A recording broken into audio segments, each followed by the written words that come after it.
Estuve preparando un informe. Me dijeron, me cuentan por la cucaracha que hay un terrible informe. Acá hay un informe, una investigación, tampoco vamos... No vamos a mentir a la gente, no decimos una súper recontra investigación. Es un informe para charlar y discutir en la radio. De hecho, planteamos algunas cosas en redes que después vamos a estar consultando. Sí, que pueden ir ahí a votar y contarnos qué opinan. Un tema que, lo anunciamos ayer y que está muy en boga últimamente, que es el lenguaje inclusivo o lenguaje no sexista o lenguaje no binario. Pero vamos a ir con uno de los principales enemigos del lenguaje inclusivo y vamos a arrancar desde la definición RAE. La Real Academia Española, que dice: incluir es poner algo o a alguien dentro de una cosa o de un conjunto o dentro de sus límites. ¿No? Desde ahí vamos arrancando. Wikipedia, ¿qué es lo que dice del lenguaje inclusivo? Dice: el lenguaje no sexista, de género neutro o lenguaje inclusivo, como última opción, es un lenguaje que evita prejuicios hacia un sexo o género en particular. Esto incluye sustantivos que no son específicos de género para referirse a roles o profesiones, formación de frases de manera coigual y discontinuación del uso de términos masculinos como genéricos. Las frases que decimos de manera coigual, formación de frases de manera coigual, es cuando decimos, en vez de decir un saludo a todos los presentes, decimos un saludo a la audiencia. Lo llevamos al femenino y evitamos esa parte de la masculinización. ¿Por qué vamos de la parte esa que decíamos de un lenguaje no sexual o un lenguaje no binario también?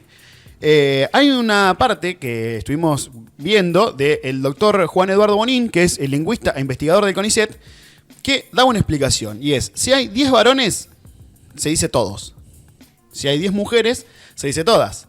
Si al grupo de 9 varones se le agrega una mujer, se dice todos.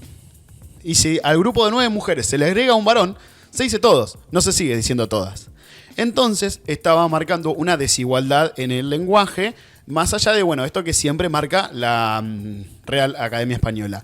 Y también habla de llevar a presuponer el género de la población con la cual estamos tratando. Y aquí va más allá, llega un punto en el cual estamos más allá de las posturas que pueda llegar a tener cada uno respecto a las visiones de género y demás, porque ya estamos entrando en un mundo, en un término legal. En Argentina, hace un tiempo ya, que se puede tener un género X en el DNI. Es decir, no estar identificado con el género masculino o el género femenino. Entonces, ya no importa la opinión personal, porque hay una persona a la cual hay que referirse de otra manera. A través de esto se empezó a llegar a distintos puntos y distintas ideas para sacar todos, amigos, ¿no? que empezamos a usar con esta hoja para hablar de todas las personas. Y primero se empezó con el famoso arroba. ¿Te acordás de arroba? Sí. Que se escribía con todo que tampoco arroba sabías S. cómo pronunciarlo. No me quiero adelantar. Ese es uno de los problemas. Pero era como... Pero el todos con el arroba, ese todos, todas, todos y todas era claro, el arroba. Sí. El arroba seguía siendo binario, porque era una A que o estaba una contenida dentro de una O. De ahí se pasó a otro ejemplo, que era el del asterisco. El asterisco, que también no era una letra, entonces pasaba a complicarnos. La X era una letra, pero no tiene una pronunciación. Sí, te quedaban 3 consonantes, tipo... Todos. Era imposible de pronunciar. Que incluso, también a la hora de leerlo, creo que me ha pasado de cuando uno elige. Termina eligiendo un todos o un todas con la X.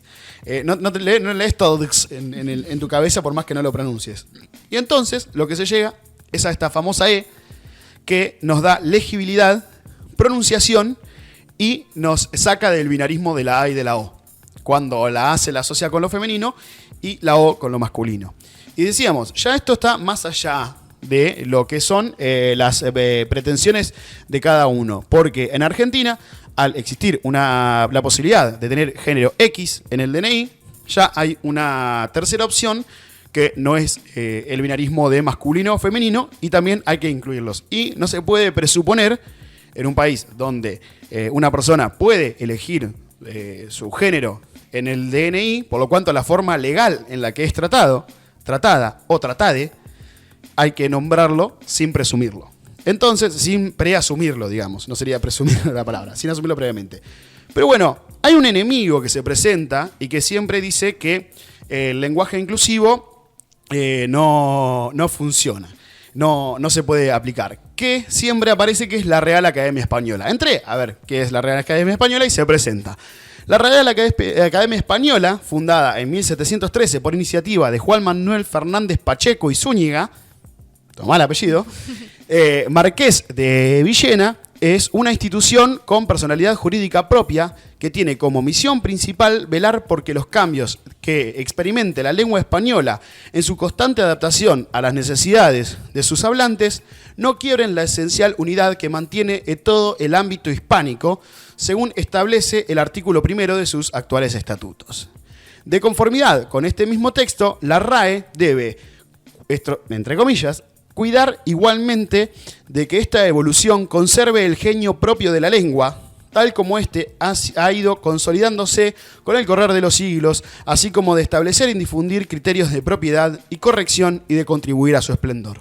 O sea, Pensemos, que cuando les dicen conservadores, lo tienen en el primer artículo. O sea, es su intención. No les sirve para insultarlos porque es lo que ellos quieren ser.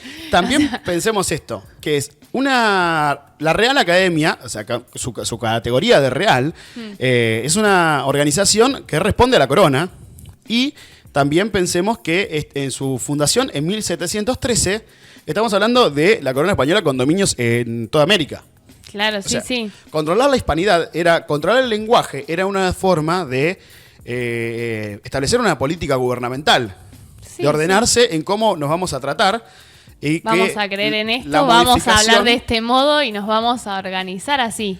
También debía organizar su territorio porque pensemos que el español se estaba empezando a deformar, entre comillas, en las distintas zonas de los virreinatos. Entonces había ciertas palabras, ciertos modos en los cuales se tenía que conservar para poder mantenerse. Era como un marco legal de escritura. Donde claro, decir, sí, bueno, si vamos a presentar un escrito en una audiencia, en un tribunal, hay que usar un determinado lenguaje, que es el lenguaje técnico. En este caso, esa sería la función original. Voy a seguir con un cachito más de lo que dice la presentación de la Real Academia Española. Dice, como miembro de la Asociación de Academias de la Lengua Española, mantendrá especial relación con las academias correspondientes y asociadas. Esto quiere decir que hay una institución que está por encima de la Real Academia Española, que es la Asociación de Academias de la Lengua Española, ASALE. Entré a buscar en su sitio web, fue creada en México en 1951 y agrupa a las 23 corporaciones de América, España, Filipinas y Guinea Ecuatorial.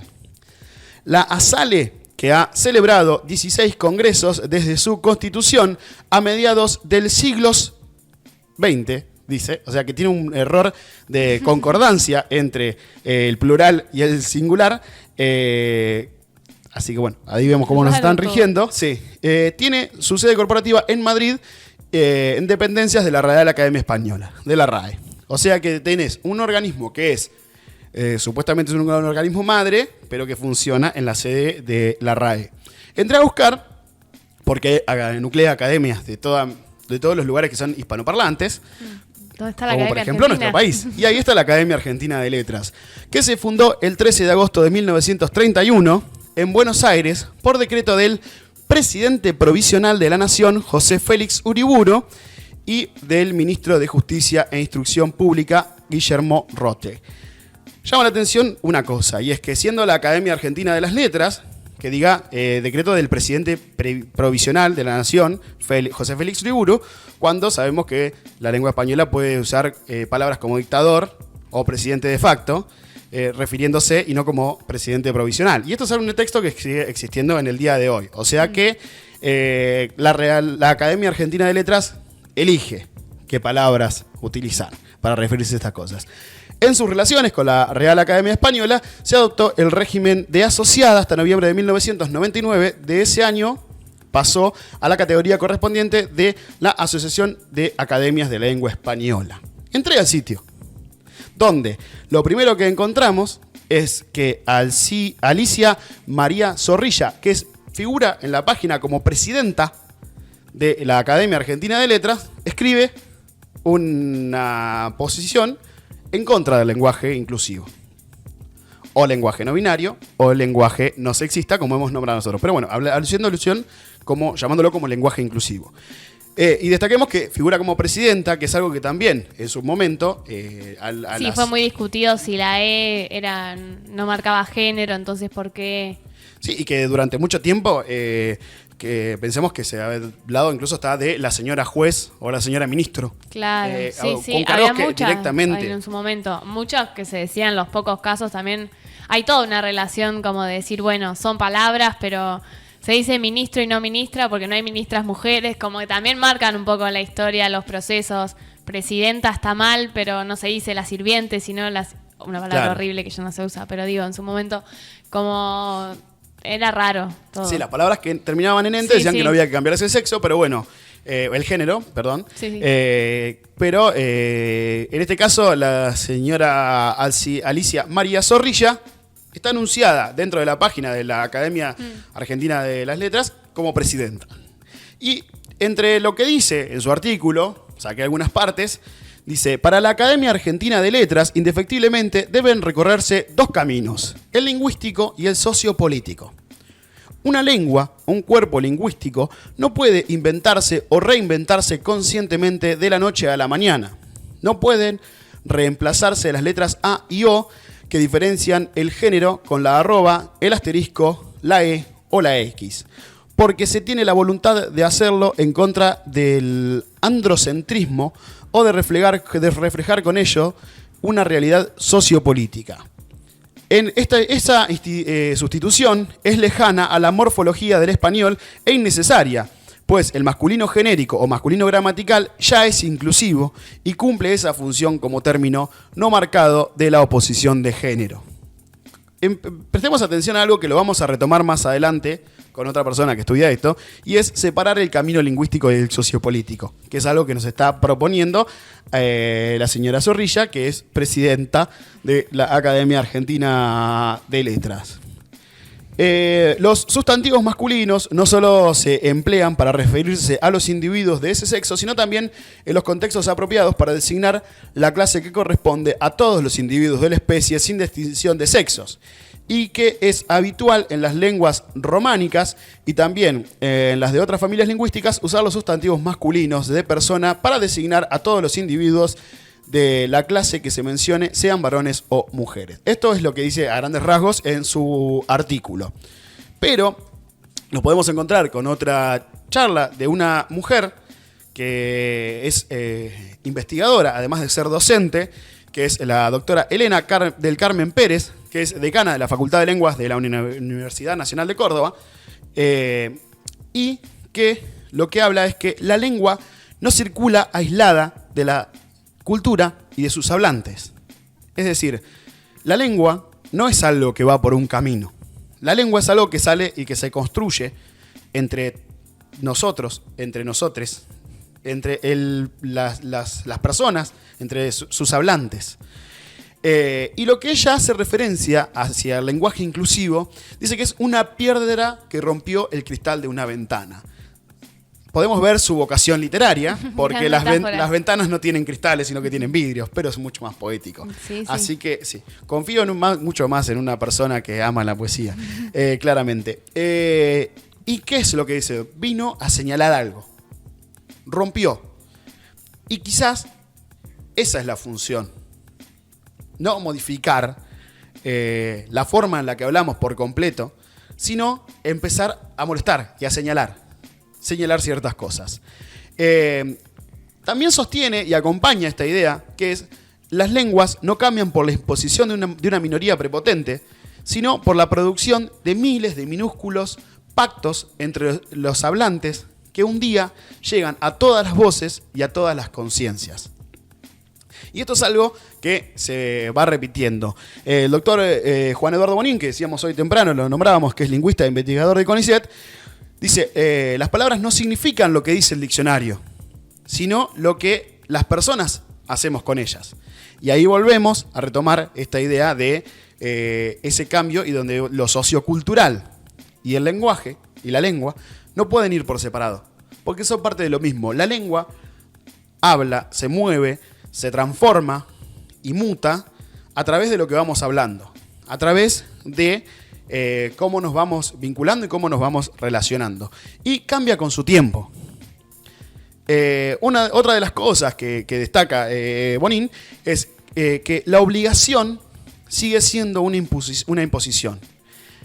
Por lo tanto, el lenguaje inclusivo, o el lenguaje no binario, o el lenguaje no sexista, no debe ser una imposición, sino una opción. Porque decía, una imposición reaccionaria o una imposición progresista no dejan de ser imposiciones. Por lo tanto, lo que sostiene Bonín, que incluso trata de utilizar el lenguaje inclusivo y se muestra a favor de él, o el lenguaje no binario, es que la idea de mantenerlo como opción, de empezar a utilizarlo y de no tener estas restricciones, porque si no, pasaría a ocupar el mismo rol que está ocupando la Real Academia Española o las distintas academias de las letras, que es de obligar a la gente a cómo se debe hablar. Y acá entro en un par de reflexiones personales que fui viendo a través de los distintos artículos y demás.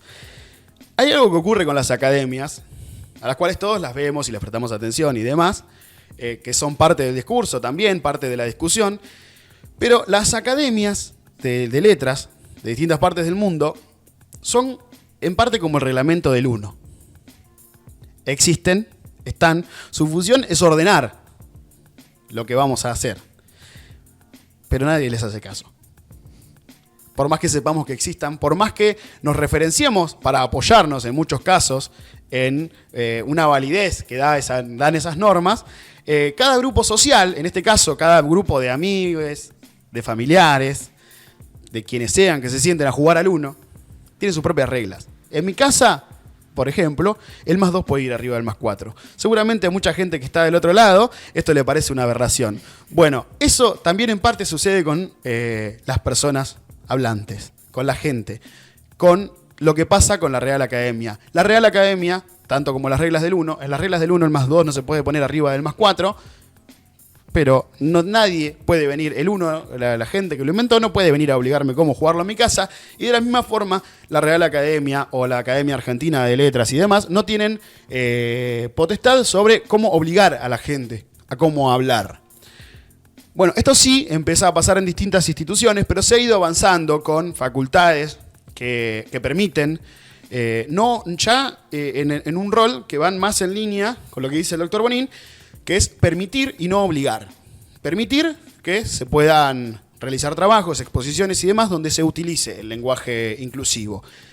Una de las preguntas que surgen, que estuve viendo unos videos donde hablaban con la gente, en una parte había gente que hablando sobre si es una moda, ¿no? Lo del lenguaje no binario o el lenguaje llamado lenguaje inclusivo. Las modas, si así lo fuese, son parte de un espejo, un reflejo de la coyuntura cultural. Por algo ocurren. Por ejemplo, hoy en día está de moda que entre muchos varones pintarse las uñas. Algo que durante mucho tiempo fue regado como un acto femenino. En una época en la cual las distinciones de lo femenino y lo masculino están en discusión porque se replantean muchas cuestiones relativas al género, esto se convierte en una moda por ese preciso acto, por la coyuntura cultural que está atravesando la sociedad. Entonces, si el lenguaje inclusivo es una moda, también está sucediendo como respuesta a algo, como parte de un clima que se vive en el mundo y que se vive en la sociedad. Y una de las cosas que se están pensando es si se va a implementar en el futuro y cómo va a cómo va a transcurrir el tema del uso de esta famosa E y de las distintas conjugaciones que tienen con las palabras y demás. Puede que sí, puede que no. La E también está en una faceta experimental. No podemos pensar que es la forma perfecta de hablar, siendo que la E es hija de la X, que es hija del asterisco, que es hijo de la arroba. Pero también tenemos que pensar que esta forma de hablar, que no es perfecta, nos demuestra también que esa forma binaria de hablar, en la cual venimos haciéndolo desde hace siglos, tampoco lo es. Echa luz sobre esto. El lenguaje inclusivo o el lenguaje no sexista funciona más arrojando luz sobre estas problemáticas, sobre personas que no pueden ser nombradas. Porque para la ley argentina, alguien que decide tener una X y que no se reconoce como hombre ni como mujer, tiene el derecho de ser nombrado. Y es algo que está sucediendo. Las leyes están y hay que respetarlas. Se pueden modificar también. Pueden suceder un montón de cosas. Pero una de las formas de las cuales manejarnos en sociedad y dentro del contrato social al cual accedemos todos todes como argentines, se complica, ¿no? Es en parte respetar la ley. ¿Cuál es el rol del lenguaje no sexista o el lenguaje no binario? No es una propuesta de una corrección gramatical, sino es más bien una propuesta política. Y eso hay que reconocerlo. Y eso no le quita validez. Esta propuesta, esa E, que vino a romper, entre otros casos, a romper las pelotas también, a muchos, a nosotros también, a quienes estamos hablando, a quienes tenemos que cumplir un rol en los medios y demás. Es muy probable. Hay algo que, bueno, después lo vamos a ver también seguro entre las cosas que estuvimos preguntando con la gente. Es difícil, es complejo. También puede haber una voluntad. La gente que quiere tener ese derecho de ser nombrada de alguna manera, no va a exigir que cambiemos toda la forma de hablar, pero sí que cuando nos refiramos, hagamos referencia, pues ya se me están trabando las palabras, hacia una masa, hacia el colectivo, a la hora de no suponer los géneros de las personas, también podamos nombrar de otra manera a estas personas. Quizás, y en este momento, la forma más adecuada sea la E, quizás vaya a modificarse. Lo que sí es que esta letra vino a marcar y a señalar. Creo que esa es su función. La verdad, estoy fascinada con este debate, esta apertura a debate para lo que nos quieran decir, porque bueno, no voy a hacer una biografía, pero estudio letras, o sea que vivo entre este debate de lenguaje inclusivo sí, lenguaje inclusivo no, por qué no, por qué sí. Y nada, en la mayoría de las materias todo el tiempo se recalca que la lengua existe en su uso, entonces como que eso que decías vos de que es imposible separar el lenguaje de la cultura, el lenguaje del contexto, es súper real. Así que nada, ¿puedo sumar una recomendación? Sí, por supuesto. Hay un video en YouTube que se llama, la lingüista Teresa Meana da una conferencia y se llama El lenguaje como territorio de poder, y es una clase de ella, que es profesora de una universidad, creo que chilena, pero no quiero mentir, pero da un montón de estos ejemplos que vos decías. Por ejemplo, uno muy breve es que en un momento unos alumnos y alumnas de la escuela, la profesora dice, todos salgan al recreo, todos se sienten, y las nenas le dicen ¿cómo todos y no todas? Bueno, le dice, ustedes están incluidas dentro del todos. Pero después esa misma profesora hay un torneo, como si fuera el Mundialito Florense, pero chileno, no sé. Y dice, todos los que se quieren anotar, se paran y se anotan en esta lista. Y una de esas nenas va y le dice, no, vos no podés. Y pero ¿cómo? ¿No éramos todos? Claro. Y da un montón de ejemplos. El video está buenísimo. Es medio largo, pero lo súper recomiendo de que lo vale. Vamos a dejar un par de recomendaciones después en redes también acerca de esto. La doctora Elena Pérez, yo estuve viendo su charla TED, que es muy interesante también de cómo habla. y de cómo las palabras marcan ciertas cosas, sociales también. Cuando decían, por ejemplo, por una palabra, por cómo se nombra a una mujer, se puede saber su estado civil o no. Cuando tiene señora y señorita, y su, cual, entre comillas, disponibilidad. Que también es otra palabra espantosa, como suena, pero mientras que un hombre es señor durante toda su vida. Sí, aunque no se case, aunque no se case. Nada, nunca es. Sí, también vos eso, decías... dice, eso no es sexista, pero bueno, dice, esto no tiene que ver con las palabras, pareciera. Y claro, demostrando cómo todo tiene que ver con las palabras, o sea, y cómo las palabras marcan ciertas diferencias sociales también, en general. Sí, tal cual. Y decía que vos en un momento decías que la es más política que otra cosa y que también que se habla mucho como de que, no sé, la el feminismo, la política, que todo es político ahora y siempre lo fue, porque eso de decir señorita o señora según, o las maneras de nombrar a una mujer según las decisiones que tome o lo que haga, o en cualquier contexto, la O también es política y también marca un contexto poco favorable para algunos sectores. Sí, bueno, también hay que recordar que todo lo que tiene que ver con... Todo lo cultural es político. Sí, tal cual. Y también el decir, bueno, no sé, siempre se dijo todos y las mujeres estaban incluidas. Sí, también se decía todos porque, no sé, los hombres votaban, los hombres hablaban, los hombres salían de la casa, pero bueno, ahora si hay ciertos espacios que cambian y ciertas cosas que cambian, por ahí la lengua está bueno que lo acompañe. Sí, y bueno, también hay que tener en cuenta que incluso por ahí a las personas menos afectadas, que en este caso vendría a ser mis congéneres, claro, como hombre blanco, heterosexual, que también en su momento se hablaba de la voluntad del pueblo y los que votaban eran los ricos o los ciudadanos, que los ciudadanos eran de determinadas personas. Claro, sí. Entonces siempre han ido ocurriendo. Siempre hay un sector que queda afuera. Y siempre el que sí es nombrado le cuesta como entender de decir, ay, bueno, qué pavada, de qué se queja, pero te han nombrado toda tu vida. Bueno, las mutaciones de las palabras, en esta, Elena Pérez es muy interesante lo que da cuenta también, y de cómo hay palabras que van, que vienen, que llegan, que se quedan, y otras que no vuelven nunca más. Decía, la forma en la cual hablamos, nosotros no decimos ya en Argentina, nunca más, si alguien diría yo iré. Mañana iré a tu casa. Decimos mañana voy a ir a tu casa. Y nunca más nos preocupamos porque no es la forma correcta de decirlo. Y porque nadie en Argentina volvió a decir iré.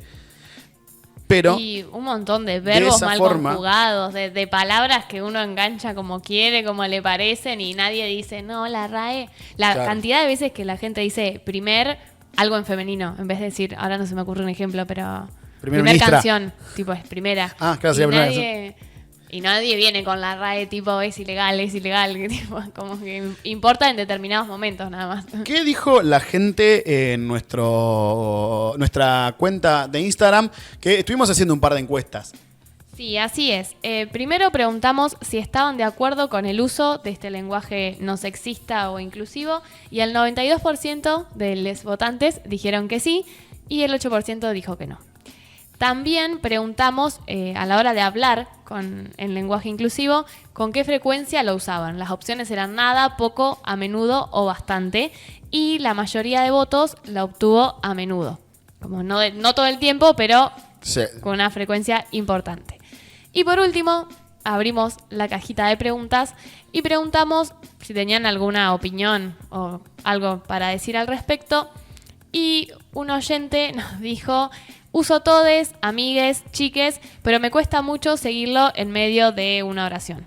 Y abajo, la declaración no iba, los oyentes, o los seguidores en este caso, compartieron que les pasa lo mismo. Y otra seguidora de nuestra cuenta de Instagram puso: estoy más acostumbrada a escribirlo que a hablarlo, aún me cuesta. Y el 67% de los votantes dijeron me pasa lo mismo, y el 33% dijeron no me pasa. Que no les pasa. Pero bueno, parte de estas cuestiones que se van presentando tienen que ver con esto que decíamos, en el nombrar en un principio, después en el desarrollo de la charla y demás, muchas veces también, todes vamos haciendo referencia y nos vamos hablando de otra forma, como nos va surgiendo. Pero cuando hay que referirse a un colectivo y demás, está bueno por ahí empezar a utilizarlo. También otra de las cosas que cabe destacar y recordar es que el castellano, el español, es una lengua viva, es una lengua que va mutando, porque se habla constantemente. Y la mejor forma que hay de militar este lenguaje no sexista o no binario, este llamado lenguaje inclusivo, es hablarlo, es usarlo. Es usarlo en todos los espacios que lo permitan o que lo ameriten para que se empiece a difundir y empiece a ganar terreno. Porque a través de la imposición estamos usando los mismos medios que usa la Real Academia Española, pero la forma, como bien dijo la doctora Pérez, es ir generando esos pequeños pactos entre hablantes que a medida que van creciendo se van desarrollando de otra manera. Si llegamos a una reunión y hay una persona que dice buenas tardes a todos y el resto dicen hola, hola a todos, ¿cómo están todos? Seguramente esa persona va a quedar un poco más sola. Ya, si hay 3 o 4 que dicen ¿cómo están todos? Si hay alguien que no milita esta cuestión o se opone, por lo menos va a pensar tipo, che, cómo está ganando terreno esto, y no va a tener el lugar para decir, bueno, mirá cómo hablan como unos giles todas estas personas. Sí, también hay muchas personas como que les interesa, no sé si decir el tema porque sí, les interesa, pero no van por la vida hablando con la E o se niegan a usar la E. Está bueno tener en cuenta que hay, no sé, yo he escuchado charlas que lo llaman lenguaje no binario indirecto, que es como no marcar género. Entonces, decir, no si llegas a una charla con amigos, porque por ahí no es el contexto, pero sí, no sé, si entras a un lugar donde hay 100 personas que desconoces y tampoco sabes cómo se autoperciben las personas presentes, la población, o sea, claro, sin definirlos, porque nada, se está poniendo de moda y me parece genial preguntar los pronombres o presentarse con sus pronombres, porque el aspecto físico de la persona que tenés enfrente no define su género, o sea, lo define ella, él. No, o sea que preguntarlo no está mal antes de meterte en la vida de otro. Así que bueno, una de esas es las posturas que tiene este lenguaje no binario, que es no suponer tampoco cómo es el género de las personas. Le mandamos un beso para Vane, que le gustó la columna, nos está mandando un mensajito. Tenemos un audio ahí que bueno, vamos a ver si es un audio para escuchar al aire o no. Así que bueno, en un cachito lo vamos a consultar. Y mientras tanto, vamos a escuchar una canción que aplicó el lenguaje no binario, que es la canción que le da título al último disco de banda Los Chinos, Paranoia Pop. Esta canción que cuenta con la participación de el gran Louta, quien tiene un tema que le dio nombre a este programa. Vamos a escuchar entonces a banda Los Chinos junto con Louta haciendo Paranoia Pop.